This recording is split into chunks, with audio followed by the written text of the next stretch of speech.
Back at the Cardinals Caravan today, Jason Simontacchi, our 2013 Peoria Chiefs pitching coach. And Jason, welcome to Peoria. And your thoughts on joining us and being in the Cardinals organization as a pitching coach. Yeah, it's thankful, I guess you'd say. I've been wanting to do this. I've been in the organization for 4 or 5 years. I've been living in St. Louis, got a family down there, and having relationships with the friends or with the guys that are on the team still. And when Vooch called me, in November and wanted to know if I wanted to pursue a coaching job, I kind of smiled a little bit, said, yeah, okay, that's fine. Let's see if we can work something out. And it just went from there.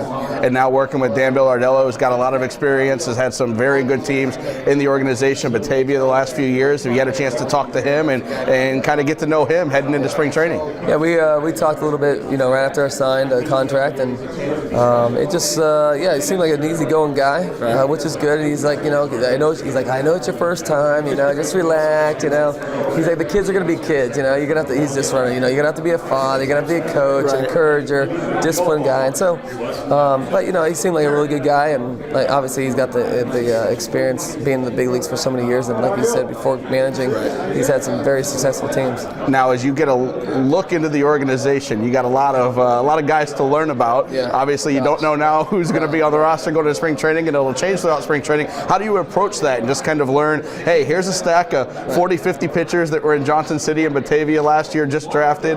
How do you go about sorting through all that information? Well, I think this is one of the reasons why the Cardinals are one of the best in the major leagues is the fact that they have. I've already gotten video from Brett Strom, right. and just going down. So when I show up at spring training, I have a face with a figure and a name and all that stuff of mechanics and everything. So he sent me probably, I think, about close to 30 guys, 30 different videos of guys. So when I go down there, I'll be familiar with who already I'm looking at, and I know my name. And but I talked to Vooch yesterday at the Cardinal winter warm-up, right. And he's just like, he was showing me a couple lists of how many guys are going to be there. And there's like 30 guys on pitching staff. Right. We got to cut that down to 12. Yeah. But the Cardinals they're going to pretty much say, hey, look, we've got these 4 or 5 guys are going to be with you. Right. And then we'll go ahead and talk about who else you want. Now, as you look back on your career, what experiences or what coaches that you had will you draw off this year to help teach these youngsters? I think there's a lot of coaches. I think with the career path that I've had of being around the world, playing in the Olympics, playing over in Dominican, Venezuela, playing in Canada, obviously playing in the minor leagues for so many years, and then getting to the big leagues and having success there, getting injured, getting back to the big leagues, all that stuff plays into the fact of I've been there, I've done that, and I got a lot of knowledge, and I'm very blessed and thankful, and I just want to pass it on to you guys so you can go enjoy the stuff that's up in the big leagues waiting for you. Perfect. About 10 years ago, you pitched in our ballpark. Yeah. I don't know how much that you remember. It was my first year as well, here with the Chiefs when you threw, I think, 7 exhibition innings against Bradley. You and Jason Ringhausen? Yeah, we came up. It was the beginning of 03, I think it was. And I do know that Izzy and I threw. My brother was actually in town, and so we came up here and obviously drove back down there. But I don't remember much about it. But if you go back even a little bit further than that, you had experience pitching in Lansing in this league. Yeah. Are you looking forward to kind of some of the cities that we go to and we'll travel around? I haven't talked. Lansing obviously was one. I think Beloit's is Snappers. I don't know if they're called the Snappers anymore, but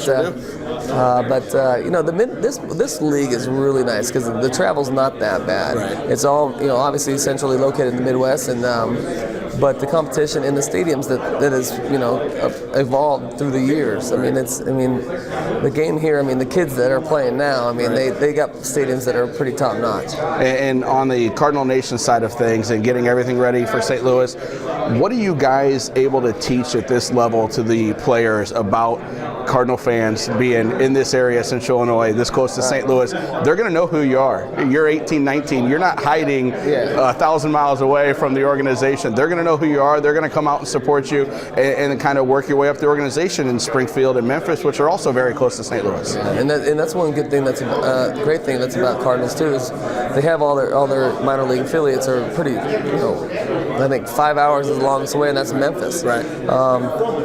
But what the guys have to realize is they're getting paid. It's a profession, and you have to realize, you know what, you have an obligation to the fans as well.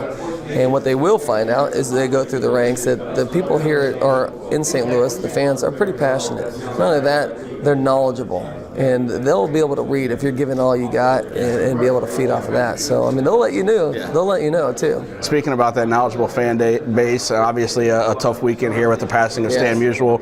Your thoughts on Stan as a person and as a representative of the Cardinals and your interaction with him? Well, I think there's no question. I had him sign an autograph one of my jerseys. I think it was in '03, and but it was the aura. I mean, just like the little thing that he walks around with, everybody knows. I mean, that's Stan the man. There's no question about it. But with the passing, Rick said something the other day, or actually last night. It was, when he passed, it didn't matter. You didn't need to meet him because you could ask anybody that ever knew Stan Musial.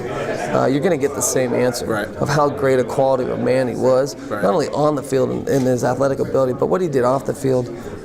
Stopping to sign anybody's autograph, to take a picture, and you know how it is nowadays. I mean, some guys will just say, "Look, I'm not doing this now, this and that." That was never Stan. Well, we appreciate the time. We look forward to seeing you. We're about 74 days from opening day, and you guys coming back in town. Heading down to Florida to get a little bit warmer. Yeah, you enjoy that warm weather. We'll see you back here in April from the Cardinals Caravan with Jason Simontacchi. I'm Nathan Baliva.